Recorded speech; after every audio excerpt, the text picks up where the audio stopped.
नमस्कार, बहुत स्वागत है आप सभी का। मैं आपके साथ अस्मिता दुबे और इस वक्त की बड़ी खबर कांकेर से है। नक्सलियों के खिलाफ जवानों का एक्शन। पुलिस और नक्सलियों के बीच मुठभेड़ जारी है। 3 नक्सलियों के ढेर होने की आ रही है खबर। नक्सलियों की मौजूदगी की मिली थी जानकारी। सूचना के बाद सर्चिंग पर निकले थे जवान। एसपी इंदिरा कल्याण एलिसेला ने की मुठभेड़ की पुष्टि। बड़ी जानकारी आपको कांकेर से बता रहे हैं, जहां पर नक्सलियों के खिलाफ जवानों का एक्शन देखने को मिला। पुलिस और नक्सलियों के बीच मुठभेड़ लगातार जारी है। 3 नक्सलियों के ढेर होने की अब तक खबर सामने आ रही है, तो नक्सलियों की मौजूदगी की जानकारी मिली थी। सूचना के बाद सर्चिंग पर जवान निकले हुए थे। एसपी इंदिरा कल्याण एलिसेला ने मुठभेड़ की पुष्टि की है। इस वक्त की बड़ी खबर आपको बता रहे हैं कांकेर से, जहां नक्सलियों के खिलाफ जवानों का एक्शन देखने को मिला है। ज्यादा जानकारी के साथ फोन लाइन पर सहयोगी नीरज तिवारी जुड़ चुके हैं। नीरज, मुठभेड़ से जुड़ी हुई क्या कुछ अपडेट, क्या अभी भी मुठभेड़ जारी और क्या कुछ एक्शन? देखिए अस्मिता, ये जो है जिला मुख्यालय से लगभग 30 किलोमीटर की दूरी है।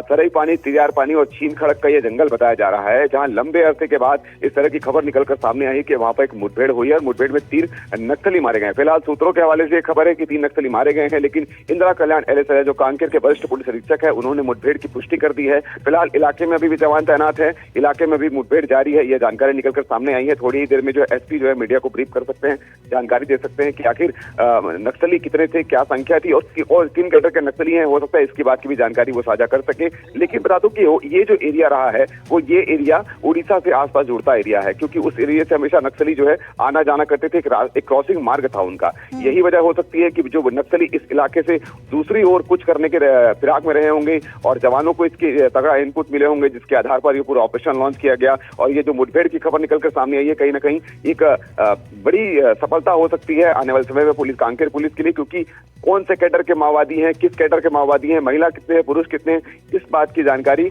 उनकी डेड बॉडी शिनाख्ती के बाद हो पाएगी। बिल्कुल, अब ये तमाम जानकारियां फिलहाल शिनाख्ती के बाद ही सामने आ पाएगी। अगर एरिया को देखा जाए तो इस एरिया में सक्रिय कौन था, इसको लेकर कोई डिटेल हो? देखिए, फिलहाल तो इस एरिया में जो है लंबे समय बाद मुठभेड़ हुई है। पहले इस इलाके से हमेशा मुठभेड़ की खबरें सामने आई थी, क्योंकि ये अति संवेदनशील इलाके में आता था। जिला मुख्यालय से हालांकि 30 किलोमीटर दूर जरूर है। नरहरपुर ब्लॉक के अंतर्गत ये गांव आता है, जंगली एरिया है और ये धमतरी की सीमा इस इलाके से लगती है। इस इलाके से कोंडागांव की सीमा लगती है, साथ ही साथ उड़ीसा की सीमा, यानी कि जो कोंडागांव से लगी हुई जो विश्रामपुरी के इलाके हैं, वो इसी सीमाओं में आते हैं। इसलिए ये नक्सली हमेशा इस इलाके से क्रॉसिंग लाइन कहा जाता था, जो कि केशकाल जो घाट होती है वहां से नीचे एक रास्ता जाता था और कुएमारी जो कांकेर जिले का जो इलाका है, जहां कुएमारी एरिया दलम जो सक्रिय रहा है लंबे समय से, उस इलाके से गुजर कर ये बस्तर के इलाके में घुसा करता था। तो ये उनका क्रॉसिंग पॉइंट था और यहाँ पर छोटे बड़े कैडर के काफी संख्या माओवादी थे। फिलहाल उस इलाके में किसी की इतनी सक्रियता की खबरें निकलकर सामने नहीं आई है। हो सकता है कि जो बड़े कैडर के माओवादी है, जो अपने आप को छुपाना चाहते हो, बचाना चाहते हो इन जवानों से, वो इस रास्ते से गुजर रहे हो सकता है उनके साथ ये मुठभेड़ हुई हो। ये खबर जो है बिल्कुल, अब ये फिलहाल अब जांच के बाद पता चलेगा कि आखिर यहाँ पर कौन सा कैडर था। और अब तमाम जानकारी के लिए नजर बनी रहेगी। बहुत शुक्रिया नीरज, तमाम जानकारी देने के लिए।